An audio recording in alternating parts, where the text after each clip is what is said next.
Pronto, né, professor?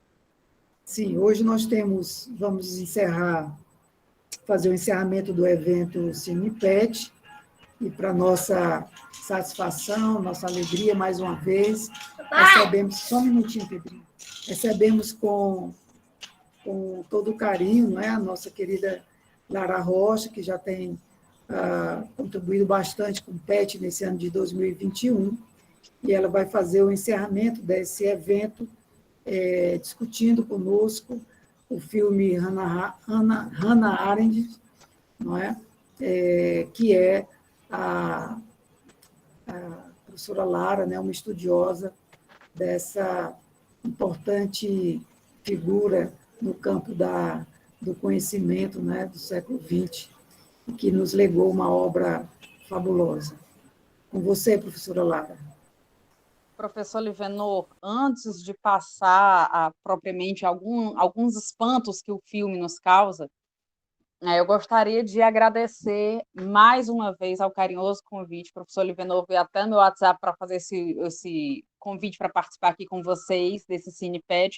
E aí, professora Lara, eu vou mais uma vez lhe perturbar. Não é perturbação nenhuma, na verdade, esses encontros foram muito profícuos para mim, em termos de debate, em termos de educação, e espero ter contribuído de alguma forma também com um olhar filosófico no curso de vocês, né? Eu acredito em uma filosofia que é eminentemente debate e é eminentemente partilha também.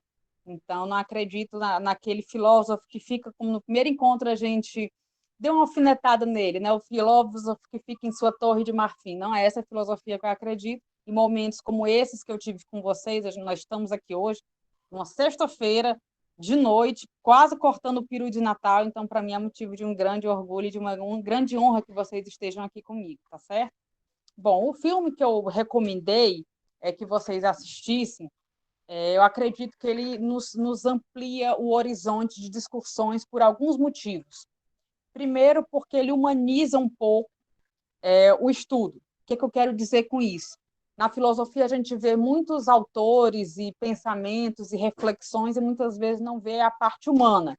O autor é sempre um autor que está imerso em um contexto, imerso em uma teia de relações, e muitas das vezes não há como escapar os seus espantos, a ânima que motiva uma teoria filosófica, e acredito que certamente uma teoria histórica, parte justamente desse solo.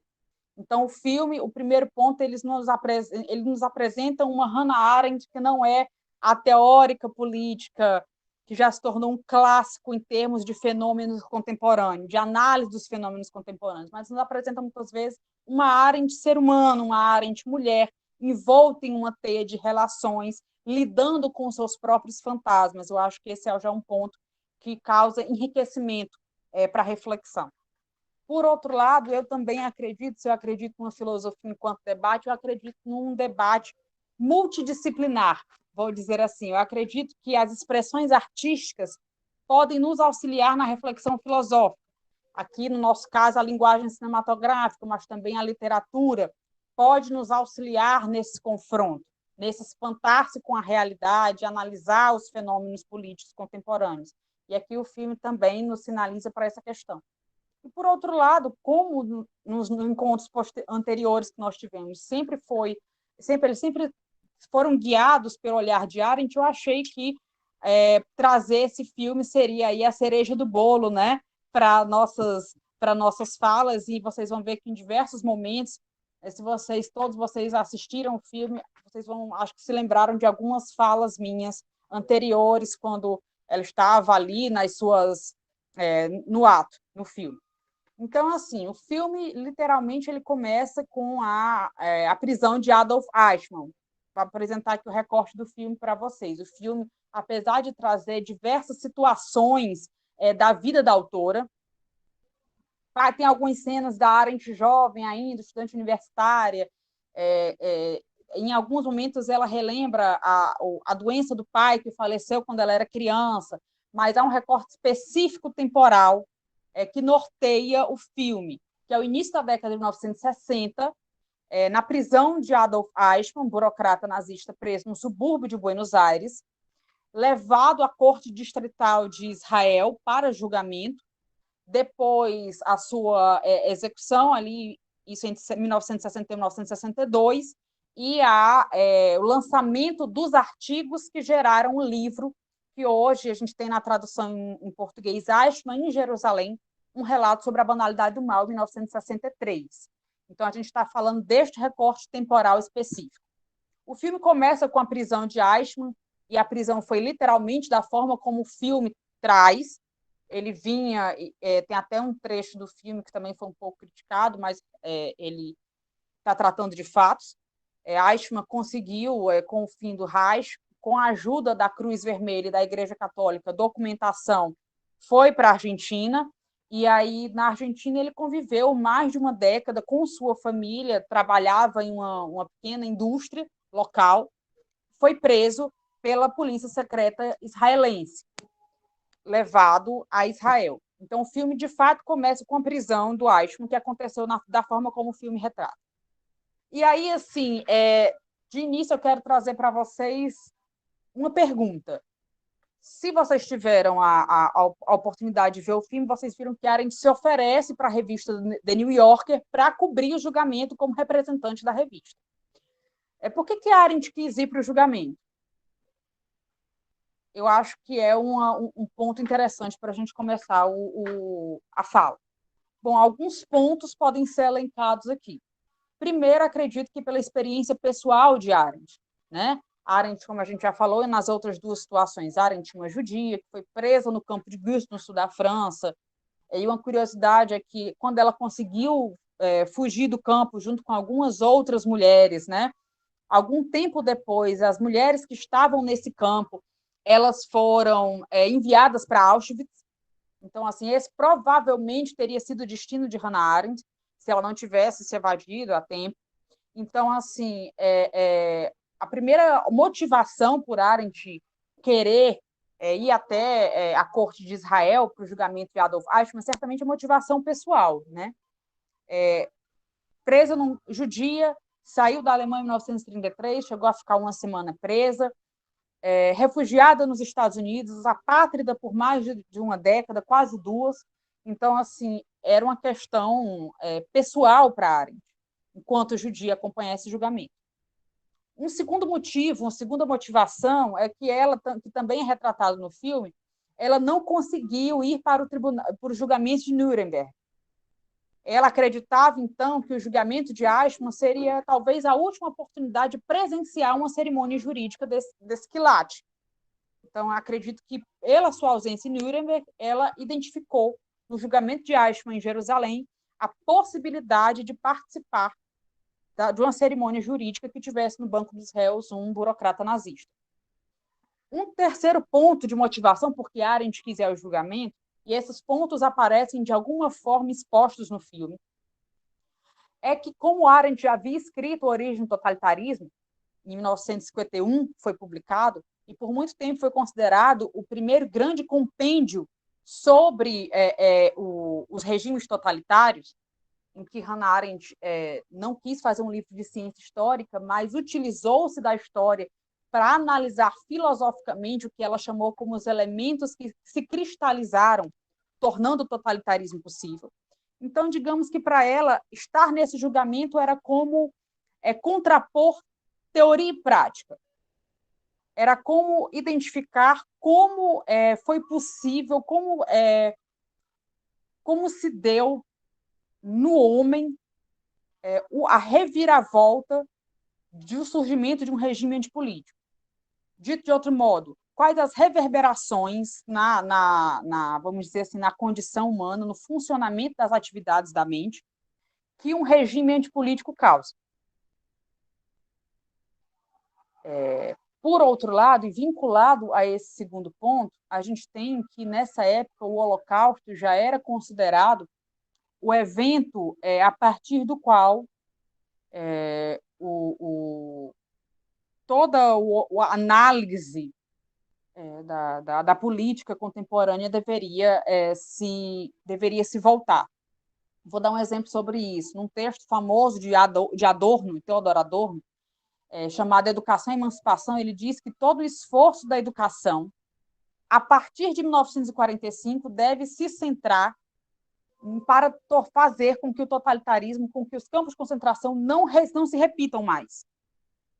Então, assim, o totalitarismo, os campos de concentração, o advento do fenômeno totalitário já era o paradigma da antipolítica da contemporaneidade. Então, assim, acompanhar uma cerimônia jurídica que tem em vistas o julgamento de alguém que participou efetivamente do regime, para Hannah Arendt concatenaria todas essas motivações que eu elenquei para vocês.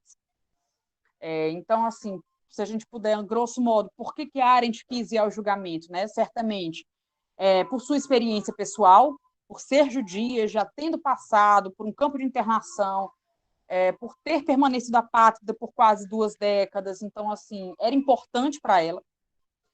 Por outro lado, como ela já havia escrito um grande compêndio sobre o totalitarismo e havia perdido o julgamento de Nuremberg, era fundamental participar dessa cerimônia jurídica. E, por fim, se o totalitarismo, se o Holocausto já havia se tornado o paradigma da não política contemporânea, participar em loco desse julgamento possibilitaria ampliar os horizontes dessa investigação. Então, assim, grosso modo, essas foram vamos dizer assim, as motivações que levaram Arendt à Corte Distrital de Israel.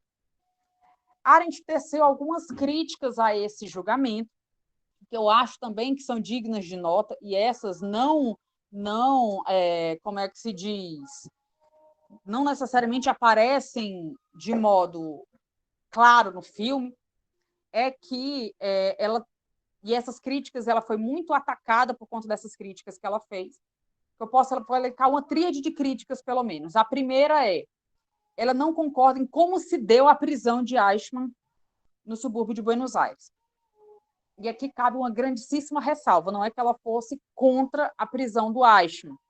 Diversas pessoas, e ela foi muito execrada depois do julgamento, como se ela tivesse defendido a Eichmann, e a ideia, de fato, não é essa. A controvérsia não gravitou em torno do que a autora escreveu, na verdade. Ela considera apenas que a prisão de Eichmann em Jerusalém, quando a polícia secreta israelense vai para Buenos Aires, invade sem autorização do governo, prende Eichmann e leva para Israel, para ela isso significa, grosso modo, quase um sequestro e uma quebra com a soberania da Argentina, já que a Argentina não havia sido notificada que haveria esse trâmite. Então, ela não é uma crítica à prisão de Eichmann, como eu já vi em diversas situações mencionarem isso, mas ela é uma crítica a como a prisão aconteceu. A polícia israelense foi até Buenos Aires, prendeu Eichmann e o levou para Israel, sem o conhecimento do governo argentino. Isso, para ela, gera uma quebra de soberania, isso, para ela, tecnicamente, transformou a prisão em um sequestro. Esse é o primeiro ponto de crítica de Arendt ao julgamento. O segundo ponto é que, para ela, se dentre as acusações de Eichmann, das 15 acusações que pesavam contra Eichmann, das quais 12 já gerariam uma pena de morte, uma delas era o crime contra a humanidade, crimes contra a humanidade. Para ela, a existência, se fosse Eichmann tivesse sido julgado apenas por esse crime, isso já implicaria na existência de um tribunal internacional como a instância mais apta para julgá-lo, e não ele ser julgado pela Corte de Israel. Essa é a segunda crítica que Arendt faz ao julgamento. Mais uma vez, não é que ela fosse contra o julgamento, mas ela achava que se ele estava sendo julgado por crimes contra a humanidade, o mais indicado seria o estabelecimento de um tribunal internacional para ser responsável por essa cerimônia jurídica. A terceira crítica de Arendt ao julgamento, vamos dizer assim, é que, para ela, por mais que um tribunal, questões éticas, morais, também apareçam, para ela, o objetivo de uma cerimônia jurídica desse porte não é suscitar questões éticas e morais, por mais que essas naturalmente apareçam, mas garantir a defesa da justiça. Trocando em miúdos, não se coloca para Arendt um ismo no banco dos réus, não se coloca um sistema no banco dos réus, mas um indivíduo que tem que ser culpabilizado pelos seus atos individuais. Para ela, o primeiro-ministro de Israel, Davi Ben-Gurion, né, o que ele queria era que, na verdade, espetacularizar, fazer do julgamento um espetáculo, para, vamos dizer assim, passar duas lições. A primeira, externa, como se fosse uma declaração de força de Israel para o mundo, e uma interna, porque a geração dos jovens israelenses que não haviam presenciado o Holocausto estavam, na época, cobrando seus pais, imputando aos seus pais uma covardia e uma ausência de resistência.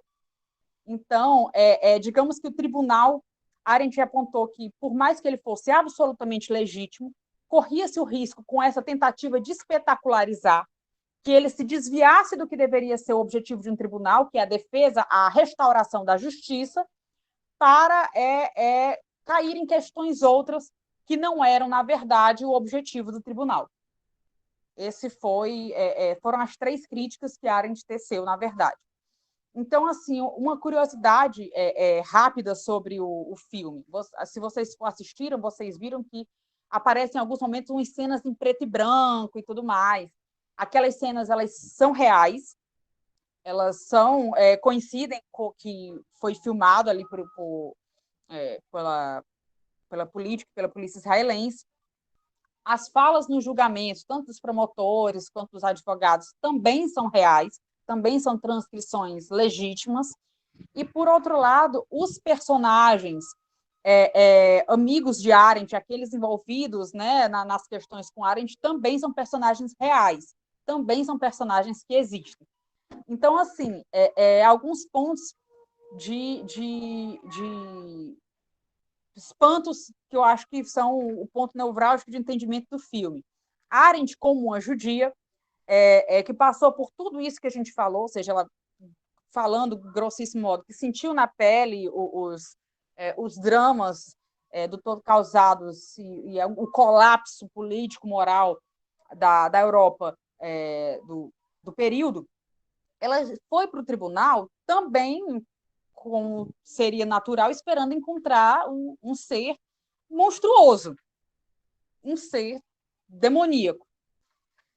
E ela vai tendo alguns choques de realidade que a levam a virar a chavinha, a olhar o fenômeno do mal, tal como ele foi proposto pela tradição, por um outro ponto de vista. O que é que eu chamo desse mal visto pela tradição?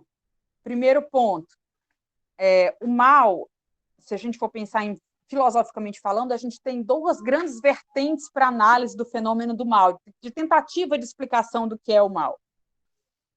Primeiro, a maioria dos filósofos não soube explicar. O próprio Platão chegou a dizer que o mal era como um escândalo e que ele preferia aí, né, não arrazoar sobre. Agostinho ofereceu a primeira grande tentativa de explicação do fenômeno do mal na Idade Média como a ausência do bem. Essa visão do mal como a ausência do bem percorreu boa parte da história da filosofia. Sim, em segundo lugar, a gente tem uma perspectiva kantiana, do filósofo Immanuel Kant, alemão, do que seria o mal. Para ele, o mal, ele chama o mal radical, e radical porque ele está radicado na natureza humana. Somos seres limitados, somos seres que tendem ao que ele chamou do amor de si, grossíssimo modo, traduzindo como o egoísmo. Então, nós temos propensão para o mal. E por isso a importância e o papel crasso da razão como a grande legisladora. Nós somos seres que superam essa nossa tendência ao mal a partir do momento em que agimos através da razão. Então, essas foram as duas grandes, vamos dizer assim, leituras sobre o mal filosófico. Mas aí a gente tem um ponto também que, olhando para a literatura, fica mais fácil compreender. O mal foi tradicionalmente compreendido a partir da ideia de que fazia-se o mal pela intenção de fazê-lo. Os grandes vilões tradicionalmente conhecemos, eles tinham intenção de fazer o mal. Vou dar exemplo. Caim matou Abel com a intenção de matá-lo, porque tinha inveja da relação de Abel com Deus. Os grandes vilões literários shakespearianos, que, por sinal, são figuras interessantíssimas, eram vilões com a intenção de fazer o mal, ou seja, faziam o mal com a intenção, de fato, de fazê-lo. E aí Arendt, quando chega na cerimônia jurídica, e aí a inversão dessa ideia de mal, que tradicionalmente a gente concebe será, e eu vou jogar aqui a batata quente de primeira para vocês, será que o mal só pode ser realizado com a intenção de fazer o mal, ou o mal pode ser realizado mesmo sem essa ideia de premeditação? Essa pergunta não é tão simples, porque ela inverte com tudo que a gente tradicionalmente conhece como mal. Então, Hannah Arendt chega na cerimônia jurídica. Antes disso, ela já tem um primeiro espanto, que é o réu estar numa cabine, numa jaula de vidro. Nem em Nuremberg isso aconteceu. Ela tem uma jaula. Ainda assim, superando esse estranhamento, ela vai para acompanhar como representante da Dame Yorker o julgamento, e Eichmann está gripado. Que coisa mais ridiculamente humana. O cara está gripado. E ela começa a observar alguns pontos da fala dele, e isso vai chamando a atenção. Primeiro, ele repete que ele só obedeceu a ordens. Por mais que isso fosse uma desculpa tipicamente nazista, né, exaustivamente repetida em Nuremberg, por exemplo, mas ele começa a defender a ideia de que ele, por si só, nunca havia matado, com palavras do Eichmann, com as próprias mãos, nenhum judeu, que ele havia cumprido ordens, que se ele não cumprisse, outros tantos mais cumpririam no lugar dele. Na fala dele, Arendt começa a perceber o primeiro ponto. Ele não é um antissemita. Ele não é nem um sádico e nem alguém que compactuava com a política antissemita nazista. Por que isso é importante? Primeiro, porque no julgamento, por exemplo, de alguns funcionários de Auschwitz, diversos participantes demonstraram um sadismo de fato, inclusive ameaçando a plateia, enfim, esse de longe não era o caso de Eichmann. Eichmann era uma criatura absurdamente normal. E aqui eu estou com um dado que não aparece no filme, mas que aparece no livro. Arendt relata que diversos psicólogos e psiquiatras, antes do tribunal, foram até Eichmann fazer aqueles testes que competem a essas ciências para testar a normalidade dele. E diz que um dos psiquiatras, ao sair da entrevista com Eichmann, diz assim, ele é assustadoramente normal, ele é muito mais normal do que eu. Então, a gente já tem um primeiro ponto, não há um critério patológico em Eichmann. Por outro lado, Eichmann, quando ela fala que Eichmann tinha como é que se diz, banalidade do mal, eu já vi diversos colegas relacionando com, vamos dizer assim, um critério de alguma idiotia em Eichmann. Eichmann, de longe, não era um idiota. Eichmann não tinha, vamos dizer assim, ele não sofria de nenhum transtorno cognitivo. O que acontecia, ele não possuía nenhuma deficiência nesse sentido. Eichmann, na verdade, ele era um burocrata carreirista.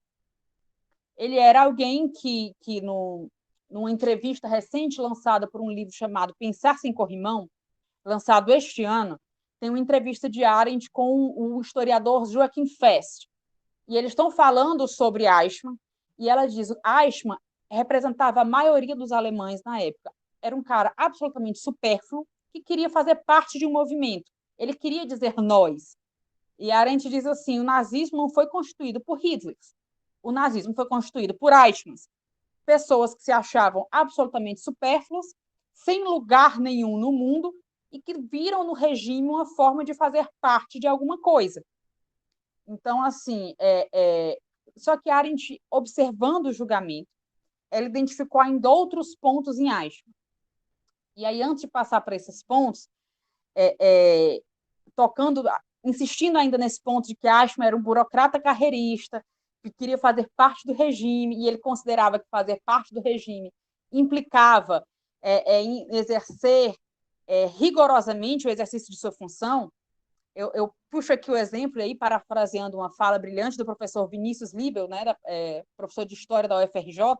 Ele diz assim, trazendo para os nossos dias, digamos que Eichmann fosse funcionário de uma grande mineradora que achasse que poderia burlar um relatório sobre uma represa, trocando algumas informações, algumas frases, e que mesmo com algum desastre ecológico e humanitário tendo acontecido, ele não se sentia responsável pelo que havia, de fato, se realizado. Então, assim, esse de fato, o ponto nevrálgico da questão. Por outro lado, agora estou no computador, vou tentar aqui passar os slides para vocês.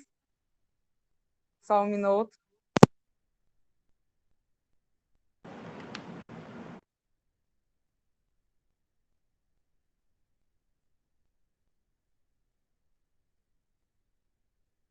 Vocês me ouvem bem? Sim, professor. Então, vou passando aqui.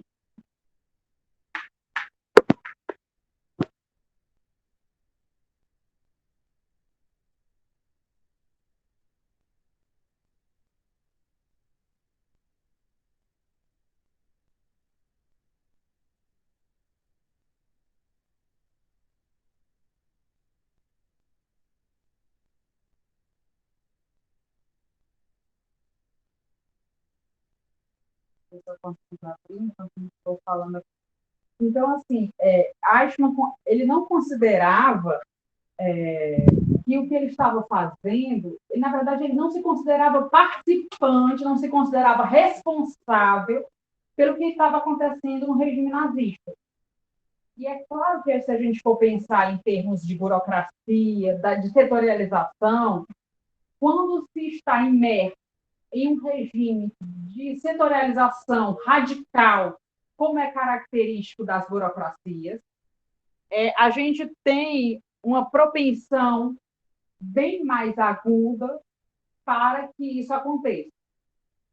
Então, assim, o primeiro ponto. A burocracia ela favorece essa setorialização radical, ela oferece essa ausência de responsabilidade. Esse é o primeiro ponto que a gente pode retirar dessa explicitação de Arendt sobre a questão do mal radical, tá certo? Do mal radical que se converte, a partir de Eichmann, nessa constatação do mal banal. Então, assim, agora acho que eu vou conseguir apresentar para vocês. Então, assim, quando ela se depara com esse indivíduo que não é sádico, não é antissemita, mas que, por esse lado, não percebeu, não identificou o que estava acontecendo, ela destaca o quê? Ela, ouvindo especialmente as falas do próprio Eichmann, ela identifica 3 pontos que são nevrálgicos para a compreensão do que é esse fenômeno do mal. Primeiro, Eichmann ele tinha muita dificuldade de oralizar, de se comunicar, de se fazer entender no tribunal. Ele mesmo dizia, e isso eu acho que também não tem no filme, mas tem no livro, ele dizia assim, numa dessas confusões causadas por esses problemas de comunicação, ele dizia, olha, eu só sei me comunicar através do oficialês. Ele mesmo dizia isso, eu não falo alemão, eu não falo o idioma de vocês, eu só sei me comunicar através de uma linguagem administrativa. Para Arendt, isso denotava não apenas um problema, vamos dizer assim, linguístico, mas estava vinculado a outros 2 traços de característica do próprio Eichmann. Eichmann, ela também retoma isso no livro, mais especificamente. Eichmann ele foi um cara marcado por uma carreira medíocre, tanto na vida acadêmica quanto na sua vida profissional.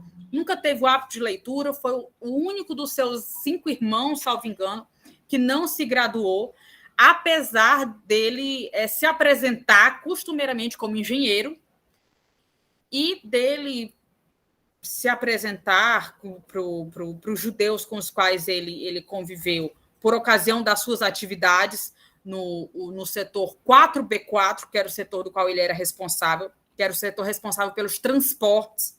Ele era o responsável por colocar os judeus nos trens, e dos trens, outro setor fazia a logística para os campos.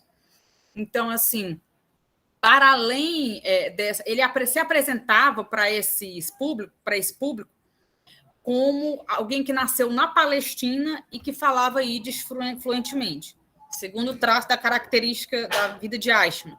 Para além desse fracasso rotineiro, ele era um mentiroso convicto. Terceiro ponto, todos esses traços para Arendt meio que desaguavam no outro ponto de característica de Eichmann. Ele tinha muita dificuldade de enxergar absolutamente qualquer coisa sobre o ponto de vista dos outros.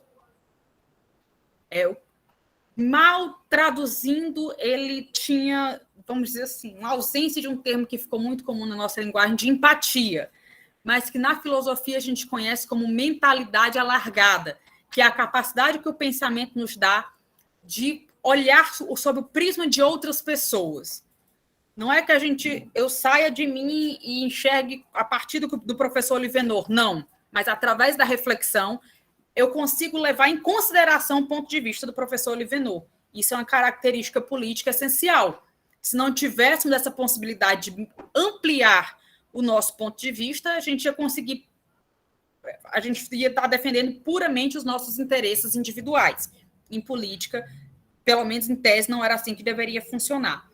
Então, assim, só que para Arendt, essa incapacidade de se colocar no lugar do outro deixava entrever um outro ponto de característica do Eichmann, que era a incapacidade de pensar.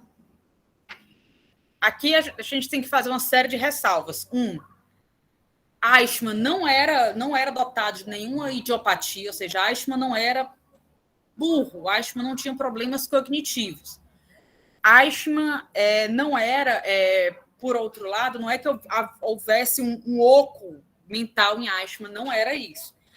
Pensamento, e aqui Hannah Arendt remonta, e ela fala isso no último discurso, que para mim é o momento mais bonito do filme, o discurso dela no auditório para os seus alunos, em resposta às críticas que ela estava recebendo, devido à publicação dos artigos para a revista The New Yorker.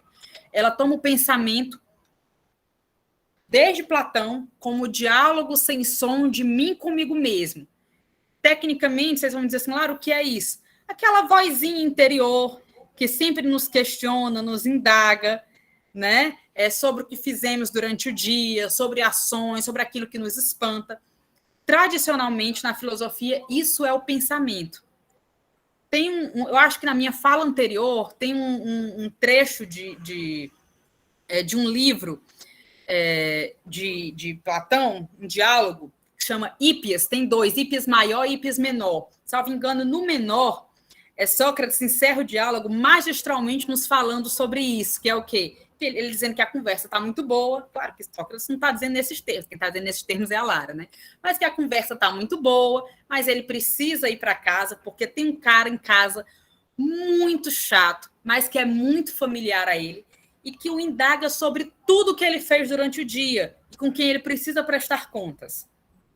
Esse cara muito chato, que é muito familiar e que ele precisa prestar contas, nada mais é do que o seu eu interior, o seu próprio pensamento.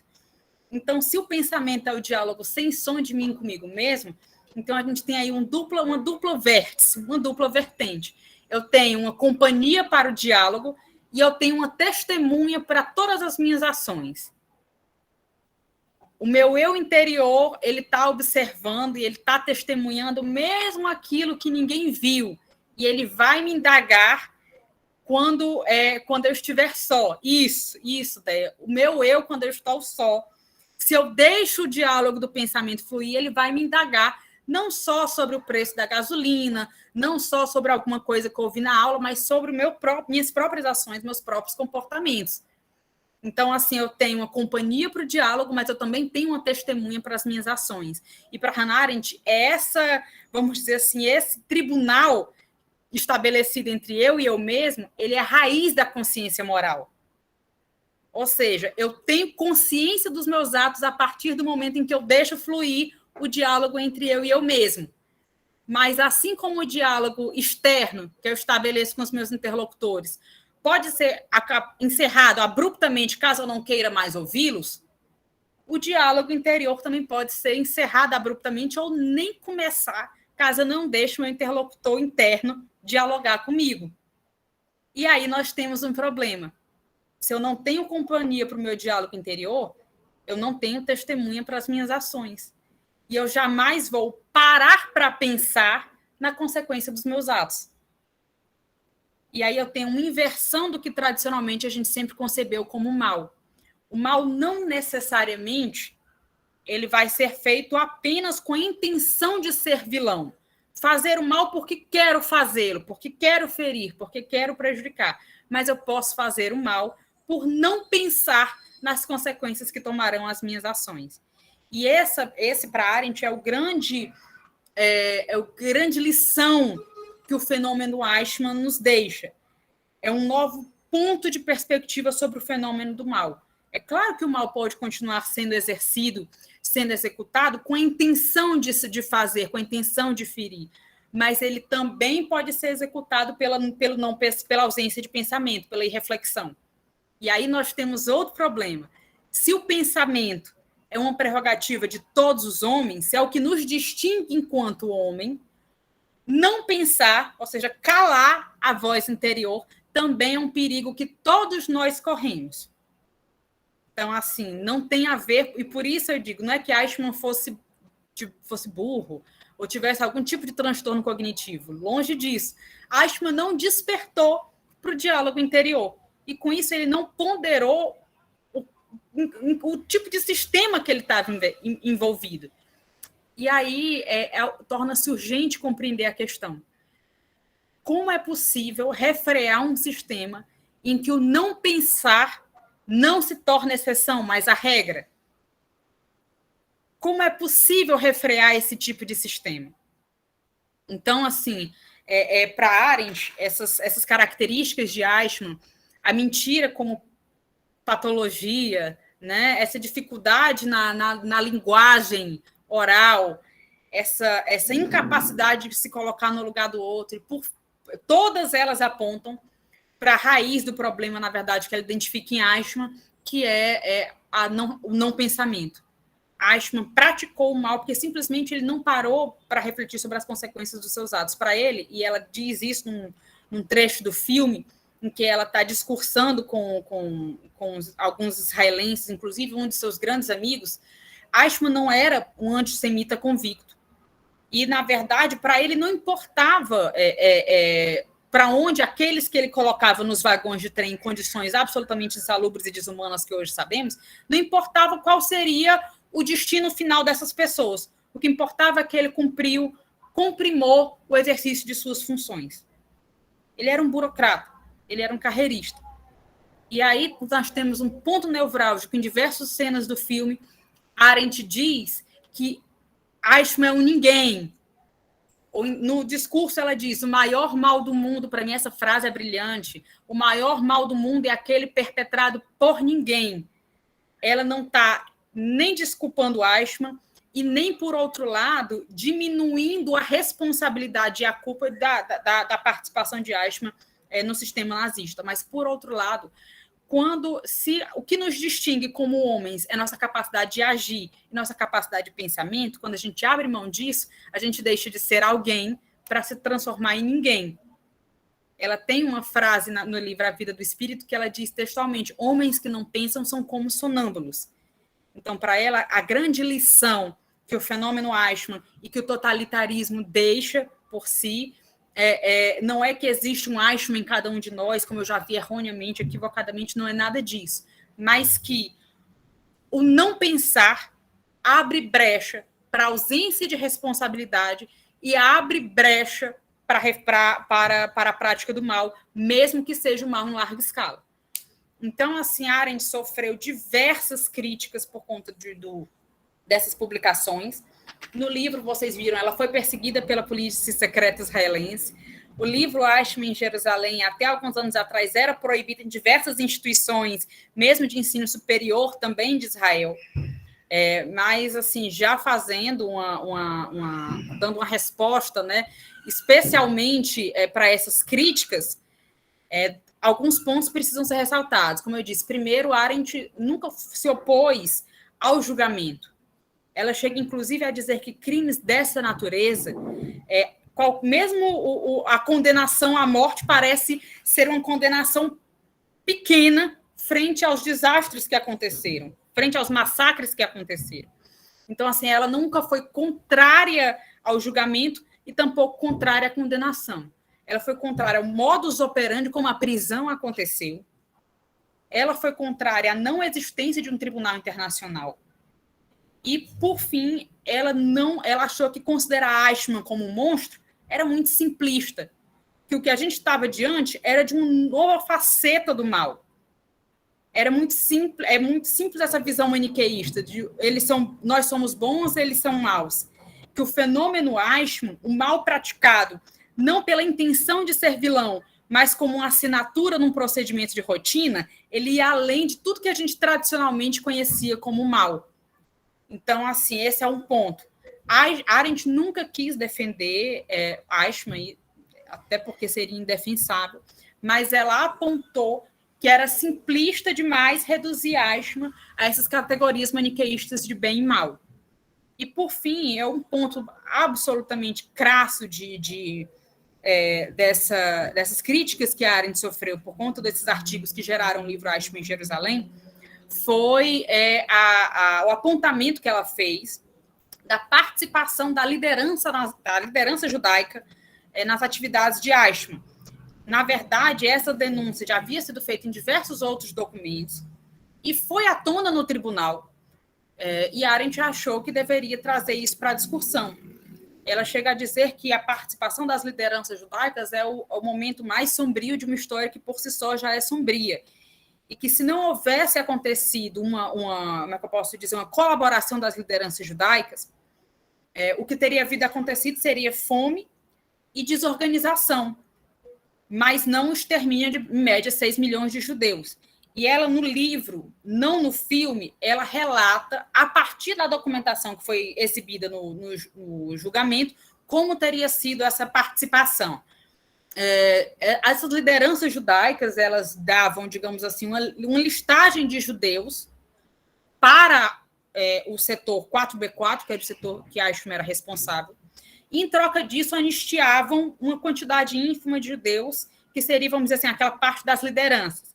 Digamos que eles entregavam 100 mil em troca de 4 mil isentos de serem enviados para os guetos e para os campos. Então, assim, a Arendt foi muito massacrada por conta disso, foi muito criticada.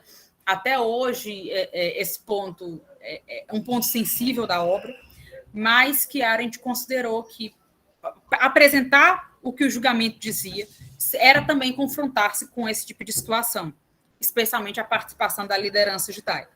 Então, assim, o que eu acho que fica de lição, eu sei que é um conceito que já se tornou corrente, banalidade do mal, da CPI da Covid, até, às vezes, as páginas de opinião a gente escuta, e o que eu acho que tem que ficar importante para a gente que, com a banalidade do mal, a Arendt não está querendo dizer que o mal é normal, nem que existe um potencial Eichmann em mim e em vocês, mas que quando a gente abre mão daquilo que nos torna humanos, que é a nossa capacidade de pensar, que desperta também a nossa capacidade de julgar, que é a possibilidade, o modo como a gente se coloca no mundo, a gente está abrindo uma perigosa brecha trazida pela reflexão para que a vozinha, que é a nossa companhia de diálogo e a testemunha das nossas ações, não nos interrogue sobre não aquilo que a Lara está falando aqui hoje, mas sobre alguma coisa que eu fiz durante o dia. E quando não existe essa consciência moral, abre-se a brecha para fazer o mal, mesmo que não seja com a intenção de ser vilão, mas pelo simples fenômeno da irreflexão. Então, eu acho que é isso que tem que ficar para a gente quando a gente fala do fenômeno. E mais importante e eu retomo essa questão aqui com vocês, eu encerro, passo para o debate, jogo a batata quente para vocês nesse ponto. Como é que a gente pode, vamos dizer assim, se precaver se todos os nossos esforços, não só na educação, como disse Adorno, mas na história, na filosofia, depois de 1945, gravitam em torno de não tornar esses massacres em larga escala mais possíveis, como é que a gente pode escapar do perigo sempre iminente de que a irreflexão não se torne mais a exceção, mais a regra na nossa sociedade? Então é isso, eu termino a minha fala jogando esta batata quente para vocês e fico aqui absolutamente aberta para os espantos que a minha fala e o filme tenham causado.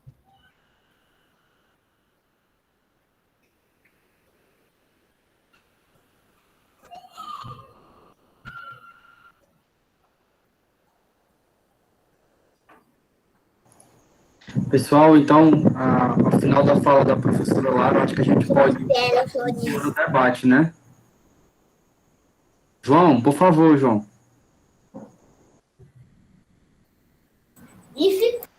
Olá, professora. Uma honra Oi, João Paulo. ser aqui novamente. E parabéns pela apresentação.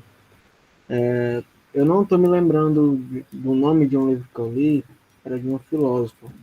Mas ela falava, ou pelo menos ela entendia, que talvez o melhor remédio, né, para combater,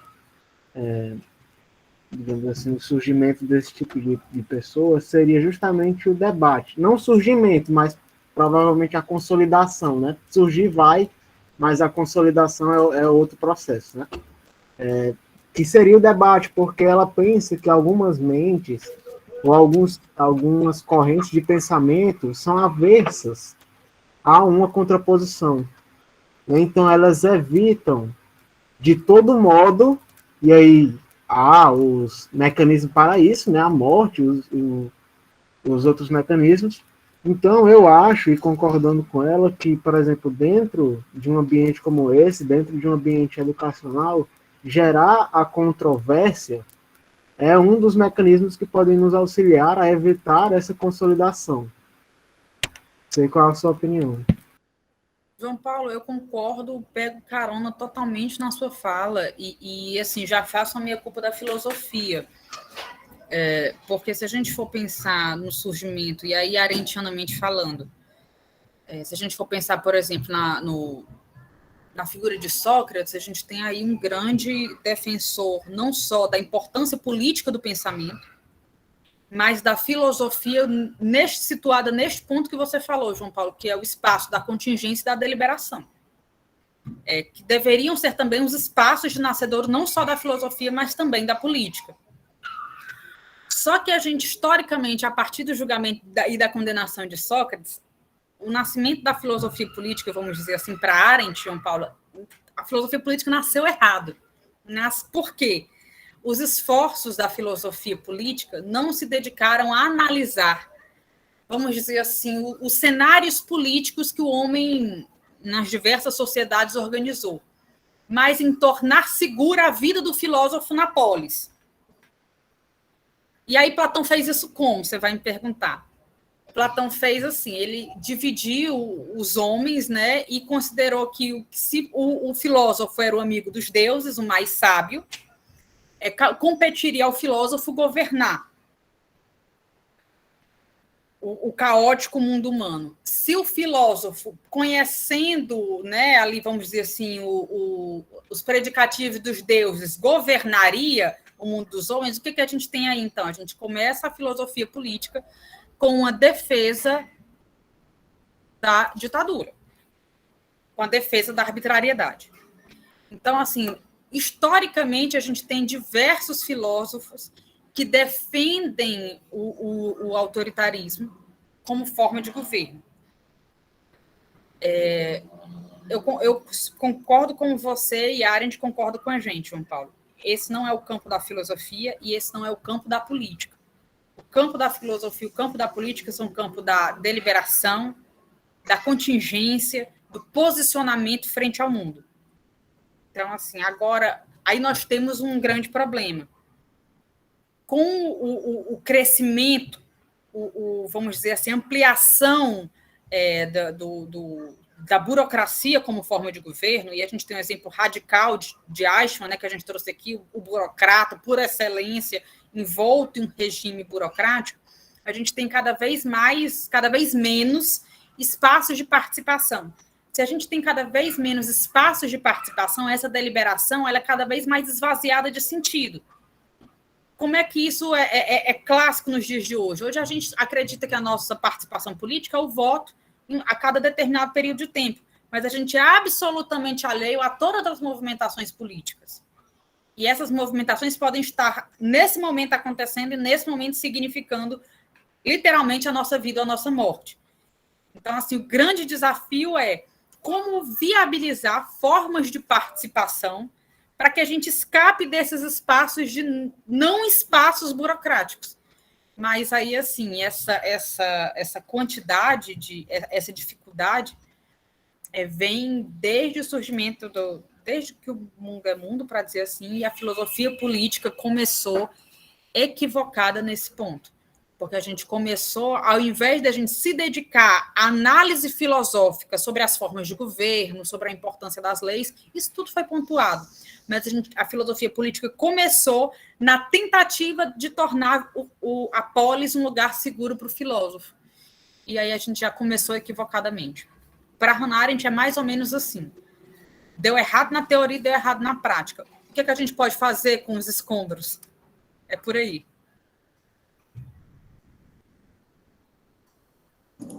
Professora, prazer estar falando Matheus. com você. Essa sua fala me lembrou muito dos relatos durante as sessões da pandemia, agora não me lembro, mas daquele evento que teve no Senado, né, que é a CPI da Covid? Isso, a CPI da Covid. E a gente acompanhando alguns interrogatórios, e eles chamaram funcionários públicos, né, funcionários de carreira, e quando se fazia alguma pergunta relativo a possíveis erros que eles haviam cometido nas suas condutas, eles falavam o seguinte: não foi culpa minha, foi meu superior. Então você percebe, é sempre essa burocracia, né? Então, é sempre essa culpa, é sempre tirar a culpa de si e colocar a culpa no superior. Aí, quando se chama esse superior, que ele fala, não é culpa minha, é culpa de alguém que está também superior a mim. E aí a gente vai percebendo como é que essas tramas elas vão se constituindo, né?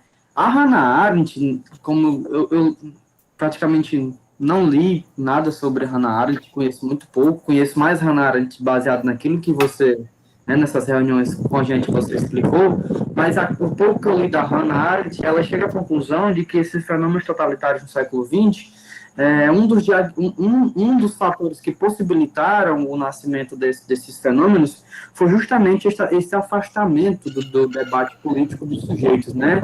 É como se os homens tivessem aí se colocado dentro de bolhas e tivessem parado de debater. E eu não estou falando que esteja acontecendo isso no nosso país agora, muito pelo contrário, mas a gente há uma espécie de algo que é similar, né? Porque, um exemplo, a gente está se aproximando de um processo político e a gente tem grupos que estão aí se degladiando. Então, um exemplo, quem vota no político A não quer conversar com quem vota no político B. Então, a gente percebe que não há um debate, mas há um confronto, né? Então, a gente vai tentando aliar isso com o funcionalismo público, né? Então, você percebe também que não há uma questão de um debate entre ambos, mas um confronto. Olha, não fui eu, foi fulano de tal, estou recebendo ordens. Você percebe que não há um diálogo entre esses sujeitos, né? Você percebe que é uma relação aí de degraus. Então, tentando fazer uma análise sobre a nossa realidade, né? A realidade do brasileiro. Como é que você percebe, professora, a respeito disso, dessa questão, dessa burocracia que, de certa forma, ela meio que inibe a participação dos sujeitos, seja na vida política, seja até mesmo na questão social, cultural. Como é que você avalia isso, baseado nesse pensamento de Hannah Arendt, né? Matheus, antes de tudo, eu quero te parabenizar pela fala, e ao João Paulo, foram comentários super pertinentes, e me sinto honrada. Se vocês conheceram Hannah Arendt por mim, vocês já estão me fazendo perguntas também. Eu jogo batata quente para vocês arremessam de volta para mim sem o menor problema. Então, isso já mostra que vocês pegaram muito da fala. Matheus, assim, uma coisa interessante na tua fala, que também remonta à fala do João Paulo, essa questão do diálogo. de fato, a política para Arendt nasce do debate. Nasce, ela diz literalmente que a política é preciso, por quê? Porque nós somos seres absolutamente singulares, literalmente, pensamos de modo diferente, enxergamos o mundo de modo diferente, nos posicionamos respondendo a esse pensamento, e algo precisa nos mediar para que a nossa convivência seja possível. Então, a política surge justamente como essa grande mediação, tornando possível a convivência de pessoas diferentes. E como é que essa política é exercida? Através da ação e do debate. Só que, então, assim, esse ponto de concordância na fala de vocês remonta para outro ponto, que também eu acho essencial quando a gente fala. Muitas vezes eu já estive em algumas situações, o pessoal, professora, mas o debate, não sei o que, a concordância. Mas uma coisa interessante é, o diálogo político, ele não exclui a discordância. Ele exclui a violência, mas não exclui a discordância. Podemos absolutamente discordar sobre um ponto de vista político, mas precisamos encontrar um comum acordo entre a nossa discordância. Então, assim, o diálogo não exclui o pensar diferente, o diálogo político exclui o uso da violência. E a própria Arendt diz isso, a violência é muda, a violência termina onde começa a fala, né? Então, assim, a discordância, inclusive, para que haja um comum acordo, é preciso 2 pontos de vista diferentes, esses pontos podem gerar discordância. Aí vem outro ponto da sua fala que é muito interessante, que é justamente a questão do achatamento da possibilidade de participação com um advento que também lembra um pouco a fala do João Paulo, a questão que o João Paulo me colocou, da burocracia. Mesmo que Hannah Arendt, e esse é um ponto, confesso para vocês, que é o meu objeto da minha tese de doutorado, por mais que a Arendt não tenha um livro específico em que Arendt não é uma sistemática. Então, assim, os temas aparecem espalhados em sua reflexão. Para ela, o grande problema é que a burocracia, como forma de governo, um dos pilares da sua ascensão é justamente o alheamento, o abismo que se abre entre governantes e governados. A burocracia é o governo de uma minoria de especialistas que governa a maioria do povo. E isso só pode ser feito às custas da não participação do povo. Se a gente for pensar desse lado, o que significa? Que a burocracia é o contraponto da participação política. Por quê? Porque quanto mais pessoas participarem da política, menos essa minoria experiente vai poder governar. Vou dar um exemplo aqui, também pensando no nosso período pandêmico, mas que isso fica mais claro para a gente. E aqui, assim, eu não estou levantando bandeira da não necessidade, gente, dos protocolos de segurança. Eles podem ter salvado, inclusive, a nossa vida e nós que estamos aqui. Então, eles precisam ser respeitados. Eles foram... o período de excepcionalidade justificou a sua existência. Mas, por exemplo, esse período foi muito profícuo para a gente observar o quanto a gente é regido por governos invisíveis. Vamos lá, os decretos do governo do Estado, por exemplo, vou tomar o Ceará especificamente, porque é o nossa morada, mas dos outros estados também, eles norteavam literalmente a nossa vida. Para onde podíamos ir, em que horário, qual a capacidade máxima de pessoas em cada local, se podíamos ou não podíamos, punições para caso infringíssemos tudo isso. Eu não sei vocês, mas eu não conheço a face de onde emanaram esses decretos. Eu posso conhecer até quem os assinou, mas os especialistas por trás deles eu não conheço. Nós somos, na burocracia, regidos por um corpo de especialistas que, para governar, precisamos estar alheios ao que acontece na política. E aí a gente tem como é que eu posso dizer, uma contradição abissal com o que, de fato, a Arendt considera como política, que é ação e discurso exercido entre os homens e mulheres. Se política é participação, é pertencimento que gera responsabilidade pelo espaço comum, quando eu não tenho participação, quando eu não tenho diálogo, quando eu não tenho possibilidade de agir politicamente, o que eu tenho é uma antipolítica. E a burocracia, mesmo partidária, ela começa justamente minando essa possibilidade de participação. Essa era uma das críticas mais ferrenhas, não de Hannah Arendt, mas de Rosa Luxemburgo ao sistema de partidos, que ela dizia que a burocracia partidária ela minava qualquer tipo de participação popular naquilo que era discutido nos partidos. E hoje a gente vê isso muito radicalmente. A gente hoje carece de participação política efetiva. A nossa participação efetiva é o voto a cada 4 anos. E não passa disso.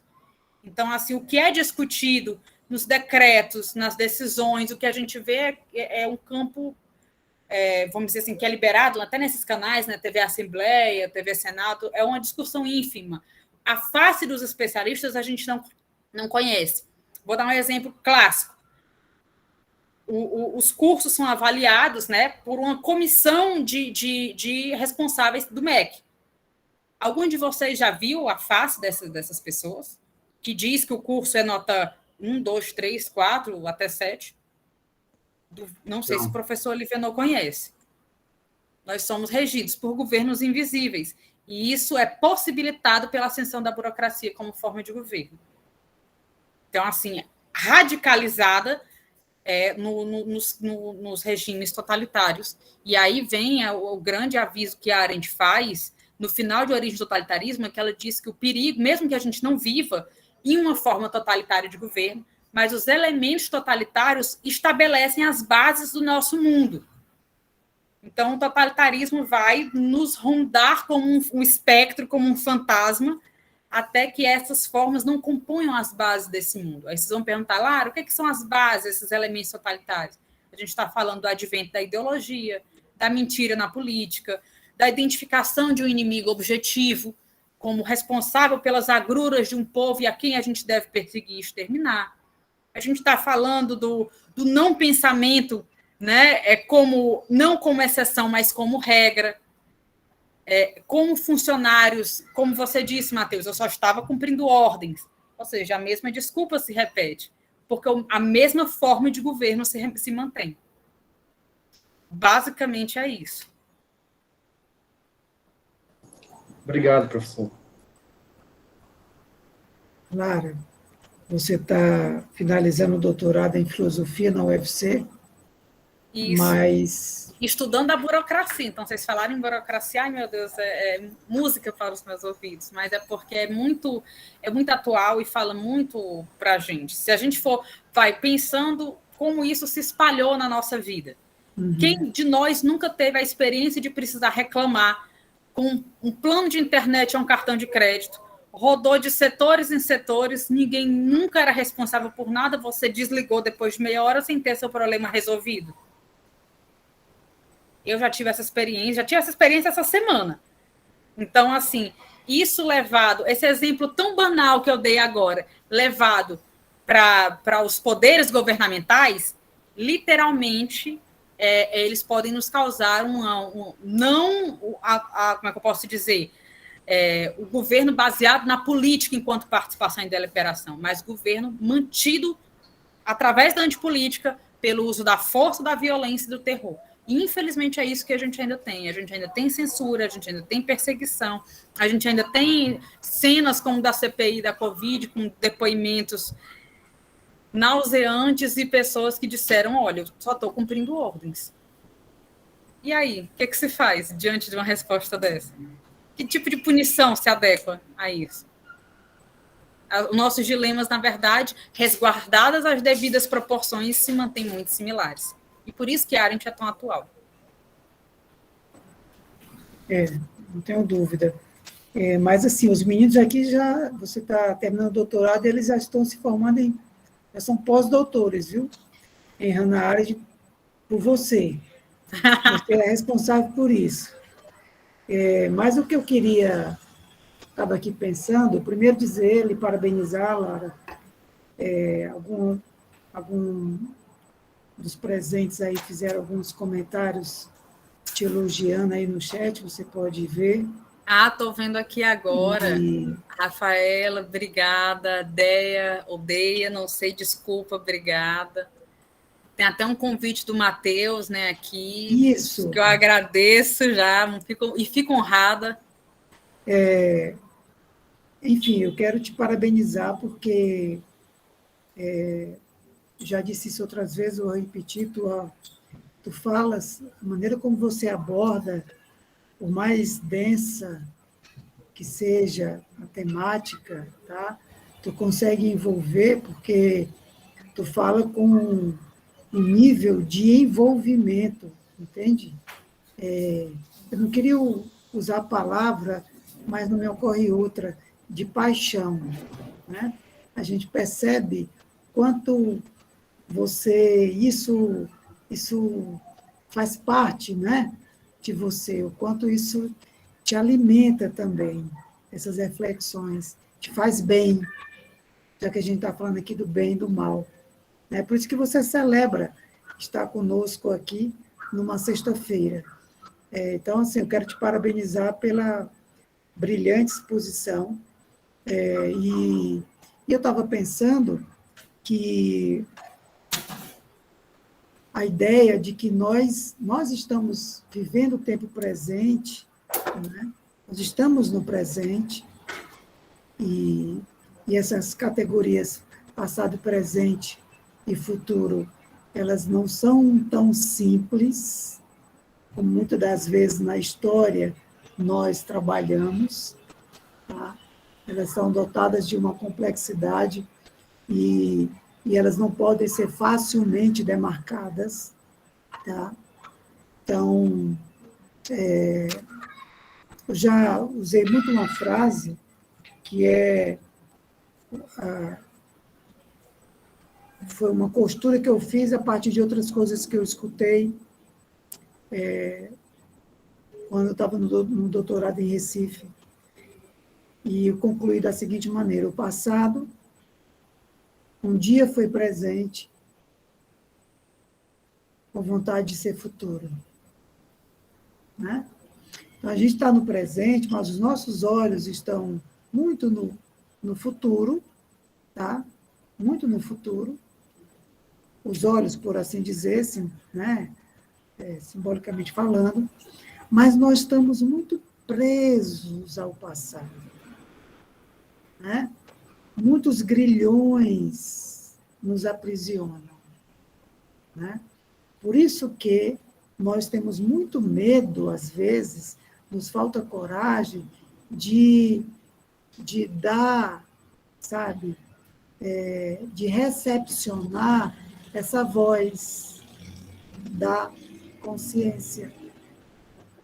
Porque, na verdade, é muito mais fácil, professora, a gente não exercitar esse diálogo, porque o diálogo é sempre desgastante, né? Ter um interlocutor que está toda hora te perguntando porquês, né? O porquê das coisas é muito desgastante. É mais fácil a gente encaixotar eventos em ideologias ou em ideias que recebemos de modo já pronto, né? Isso.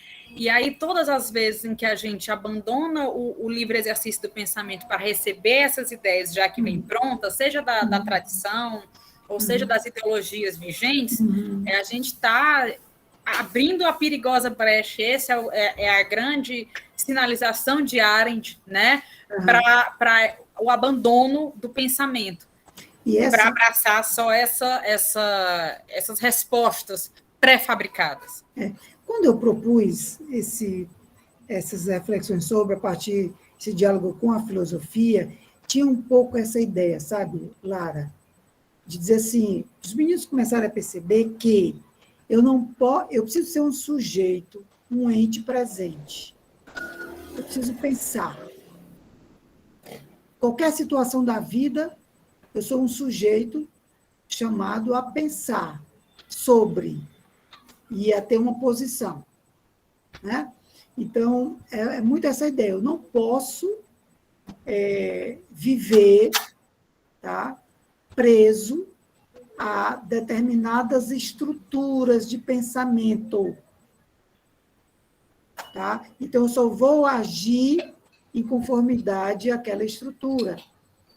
Eu falo muito isso em relação aos teóricos, tá? Os teóricos com os quais trabalhamos, eles não podem ser camisas de força. Então, eu estou estudando uma determinada realidade sociocultural, histórica, não é? Ali recortada num dado espaço, num dado recorte espaço-temporal, mas as ideias desse autor, elas não podem ser transportadas como, sabe, para essa realidade, para me ajudar. Não, não cabe. Essa realidade aqui está me impulsionando a buscar uma outra reflexão, a Na fazer verdade, uma outra professor, reflexão. eu ouço, concordando com o que o senhor está dizendo, e deixando também um dos pontos, eu sei que isso nós falamos na primeira fala sobre a educação, falamos na primeira fala, é ótimo, mas mencionei no primeiro momento sobre a educação, de que nós devemos começar a pensar por nós mesmos, a partir desse espanto que a realidade nos gera, porque também esse meia-culpa a filosofia, boa parte da sua tradição, ela meio que denotou que só o que merecia ser digno de pensamento eram as grandes questões existenciais. Elas são muito importantes, elas são relevantes e urgentes. Mas a gente também tem que se debruçar, pensar sobre um comentário do professor em sala de aula, sobre por que a gasolina custa mais de R$7, por que o preço no supermercado aumentou tanto. Então, assim, a filosofia... Porque o pensamento também nasce da realidade. Então, diz respeito a todo mundo. A filosofia diz respeito aos jovens historiadores, aos jovens antropólogos e a todos aqueles que se confrontam com a sua realidade. Isso que o senhor está falando, professor, sobre o teórico, eu acho um ponto também nevrálgico, porque os teóricos são companhia que nos fazem. Nesse confrontar-se com a realidade, ou com os eventos, ou com os fenômenos, eles são companhias. A gente não pode se resumir a falar apenas o que eles disseram. Se vocês perguntarem, Lara, tem alguns pontos que você acha problemáticos na teoria de Arendt? Cá para nós, né? Eu sei que está gravando, mas cá para nós. Muitos. Mas, assim, Arendt me faz companhia nesse me confrontar com a realidade. Mas o pensamento ele não tem que se resumir a isso, porque senão seria uma ideologia. Então, assim, a gente não pode se reduzir a pensar a partir do prisma único que um autor nos dá. Mas os autores nos fazem companhia.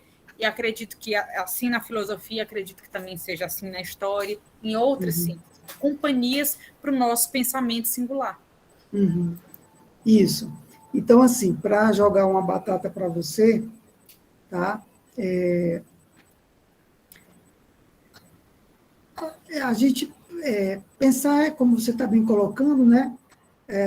A partir daquilo com que nos deparamos, né? Com que vivenciamos, né? E pensar, portanto, a partir de nós mesmos, né? Então, por exemplo, uma questão, às vezes a gente age motivado pelo interesse de outrem, né? Pelo interesse de outrem. Aquilo é o que eu quero mesmo? É o que me faz bem? Ou eu estou agindo, me comportando dessa maneira por uma convenção? Porque nesse espaço eu vou ser mais bem aceito. Entende? Então, a ideia de você estar presente, você ser um sujeito. Tá? Então, por exemplo, eu gostaria que fizesse isso comigo. Filosoficamente, o senhor está pondo a raiz do conceito de mentalidade alargada, que é exatamente essa capacidade que a gente, através do pensamento, tem de levar em conta outros pontos de vista no meu pensamento. Isso. E isso, mesmo sendo uma capacidade, vamos dizer assim, das nossas atividades mentais, mas ela é uma faculdade importantíssima, condição sine qua non para a política. Porque se eu não tivesse condições de levar o ponto de vista de outras pessoas em consideração, a política seria impossível.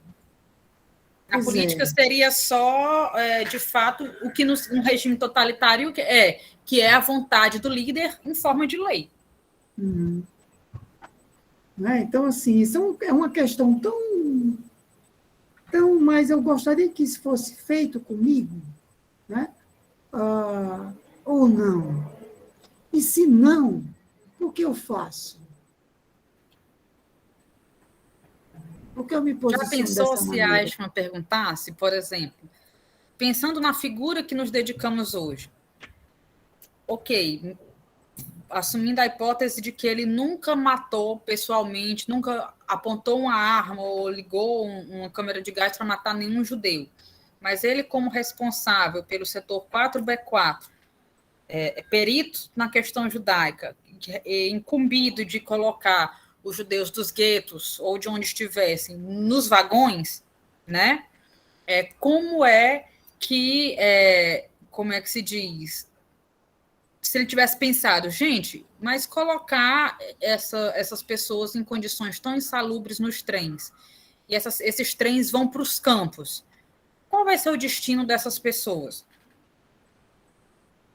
Câmara de gás, muro de fuzilamento. Então, eu preciso fazer parte disso? Todas essas perguntas e respostas que o indagariam e poderiam levá-lo a não fazer parte do regime, assim como ele, tantos outros, já que o seu caso não era de antissemitismo radical e nem de sadismo, todas essas questões foram abdicadas. Eichmann nunca atentou para nenhuma dessas questões, justamente pela ausência do pensamento. A gente só se depara com essas questões quando a gente deixa fluir o diálogo interior. Então, assim, esse é o grande risco, esse é o grande ponto. Para além de um regime em que mina os espaços de ação, como a burocracia, a gente tem uma normalização da ausência de pensamento. E aí a gente tem uma quantidade de políticos e de massa mesmo, formada apenas por pessoas que repetem clichês, repetem jargões, repetem frases feitas e sequer pararam para pensar no que estão aderindo ou nas consequências que aquele movimento a que aderem poderá trazer. Lara, eu vou reduzir a reflexão, eu estou tentando reduzir a reflexão para o contexto mais íntimo, tá? Assim, mais pessoal, né? Porque, para pensar que tudo é uma questão de exercício, de experiência, não é? É uma atitude que você pode ir construindo o hábito, tá? Então, por exemplo, pensar isso do ponto de vista mais político, numa questão mais... às vezes é mais difícil. Então, se a gente exercitar na vida cotidiana, não é? Pensar o cotidiano, a cena cotidiana como exercícios dessa atitude de estar presente, né? De pensar, tá? De considerar o pensamento do outro, enfim. Veja, quando qualquer um de nós se permite a comer demais, fazemos isso sabendo que é provável que tenhamos, né, um mal-estar. Entende? Mas eu não quero saber. Eu vou comer. Eu vou saciar minha vontade. Entende? Então, você ali se entrega, tá, nessa ideia de saciar a vontade, embora depois você esteja aí com problemas gastros, né? Ali tentando pôr tudo para fora a qualquer custo. Né? Mas você viveu aquele impulso, aquela coisa, embora você tivesse ali sabendo que isso era possível. É um exemplo bem rasteiro, né? Bem elementar, mas que ali tu está numa situação que é você que decide, que você pode pensar, que você pode ponderar, né? Sim, que essa vontade é uma vontade, mas que existe uma razão, não é? Isso vai ter consequência, né? E qual é a consequência disso? É essa. Então, você estabelece isso, né? Pela própria razão. E você se posiciona. Não, então eu não vou. Eu não quero isso para mim. Né? Então, eu estou colocando essas questões de maneira bem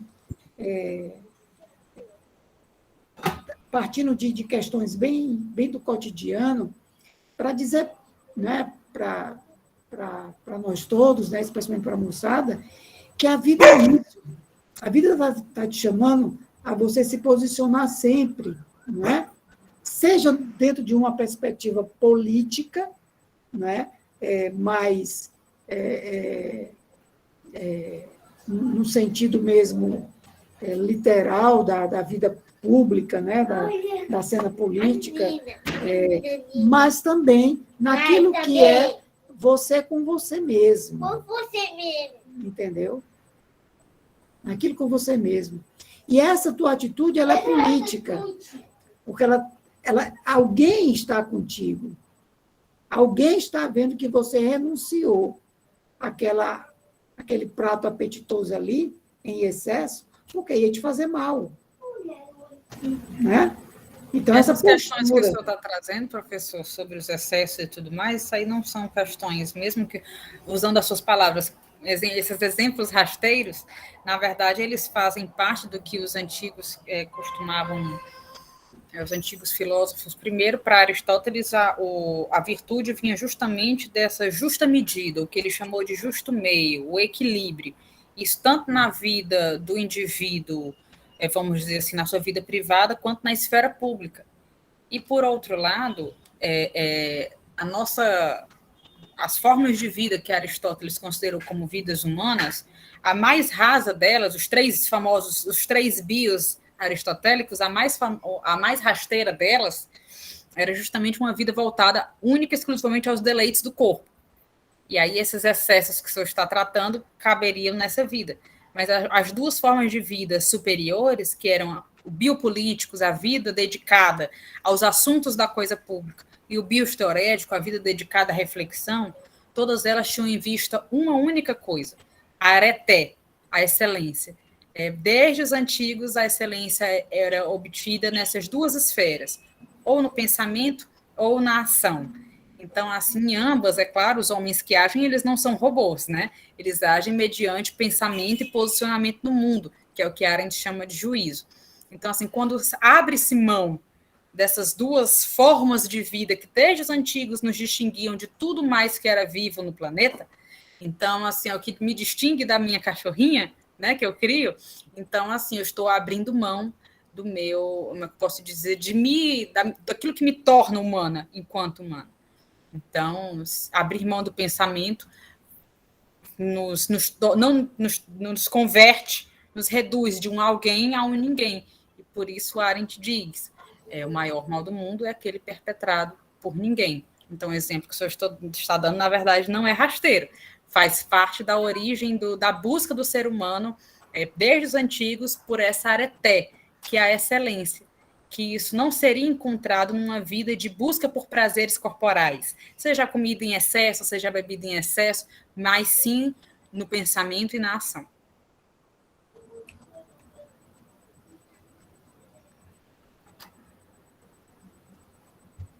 Vamos lá, gente. Que vozes estão falando aí com vocês? Que vozes interiores?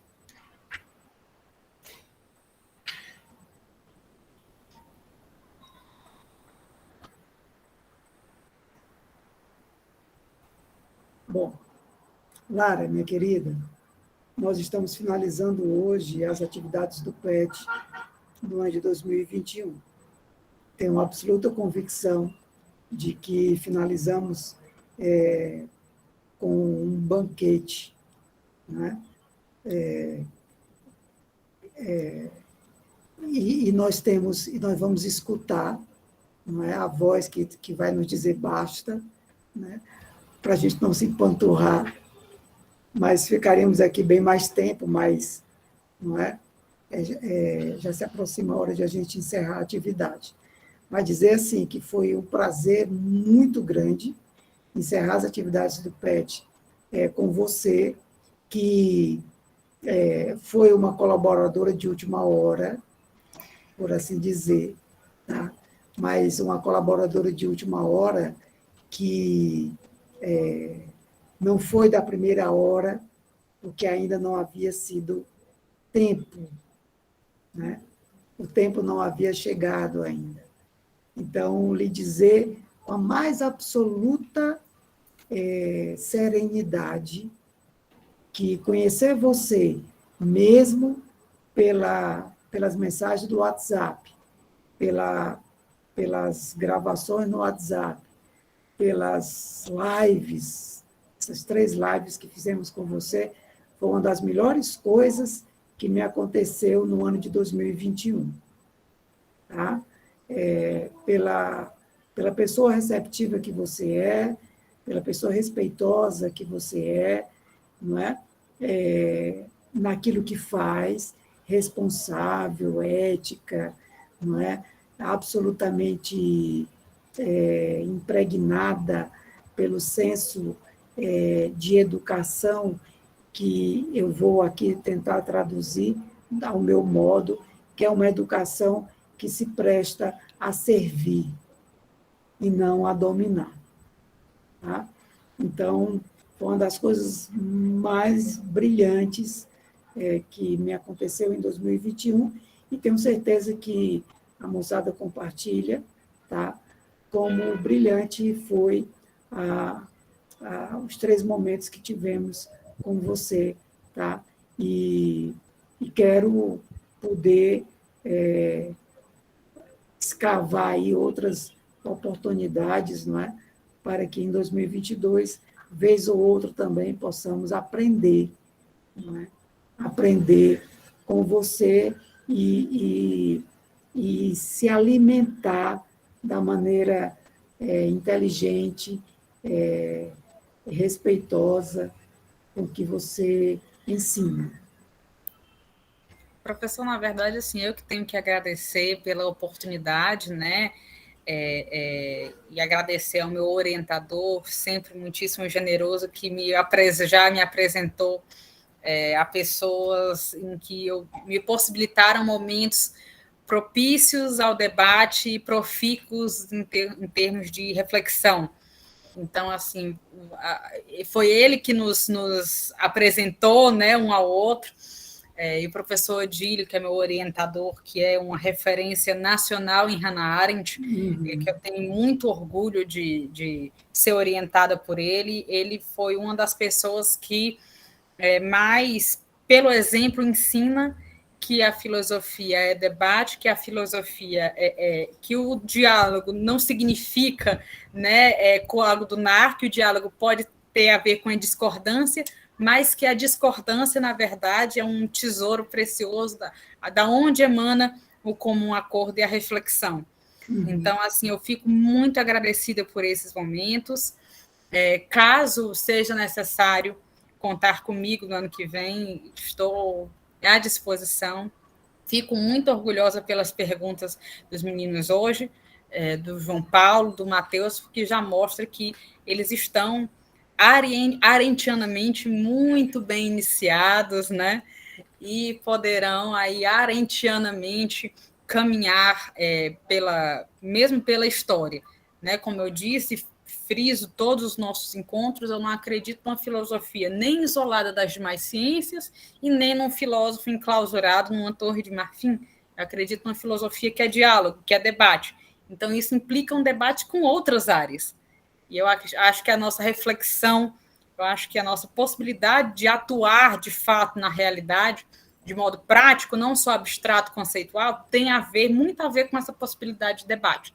E aí com a história, aí com a literatura, e aí com as outras expressões artísticas, com a antropologia, que também tem muito a acrescentar, enfim, é isso. Eu fico muito honrada com a participação, e sempre que precisar, professor, o senhor sabe onde bater na porta. Eu vou encaminhar os slides pelo WhatsApp ou pelo e-mail, porque aí mesmo a gente tendo essa falhazinha técnica, mas aí eu só encaminho os slides para os meninos, e aí a falha técnica fica pelo menos amenizada.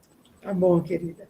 Matheus, por favor, você faz a fala final. Professora Lara, eu estou disponibilizando no chat para ti o link do nosso canal do PET, do YouTube. A gente está sempre postando as nossas atividades por lá. Certamente as participações que você teve conosco aqui, né, os 3 momentos, eles estarão por lá também, a gente vai subir para o canal. E um dos frutos desse CinePet foi a produção de um documentário. Ah, que legal! Que contou, baseado na monografia do nosso colega Renan Brito, contou sobre a construção das memórias, né, a partir da passagem de Lampião e Limoeiro, no ano de 1927. E aí a gente também contou com a Clarice, né, que é uma aluna da UFC, não é do curso de História, acho que é Publicidade e Propaganda, né, João Paulo? E ela também nos auxiliou. E aí eu estou enviando o link do canal para ti, para tu compartilhar com as pessoas da UFC, para que a gente consiga fazer, sabe, esse diálogo com as outras universidades, que a gente consiga trazer mais pessoas para somar nesse processo de produção do conhecimento. Aí você pega aí, já ativa o sininho. Não, já liguei, já abri aqui em outra guia, já vou me inscrever, se for possível, e aí fico acompanhando sempre que vocês postarem alguma coisa. Pronto, então, professora Lara, só ressaltando aquilo que o professor Olívio e os demais colegas no chat já ressaltaram, quero, em nome do Grupo PET, agradecê-la pelas participações que teve conosco ao longo desse ano de 2021. Certamente a senhora, ou melhor, você, tem muito a acrescentar ainda conosco, baseado no conhecimento que você adquiriu na sua carreira acadêmica. Quero agradecer a todos aqueles que desde a segunda-feira estiveram conosco. Tivemos aí o professor Zilmar trabalhando com o Garapa na segunda-feira, os meninos do PET, os bolsistas, né, o Igor, a Adélia e o Malaquias, também refletiram sobre outros curtas e longas metragens, né. Na quinta-feira a gente teve a exposição, né, o lançamento do documentário, e hoje você discutindo conosco a respeito da Hannah Arendt, né? Então, quero agradecer a todos que estiveram conosco. É isso, pessoal. Muito obrigado.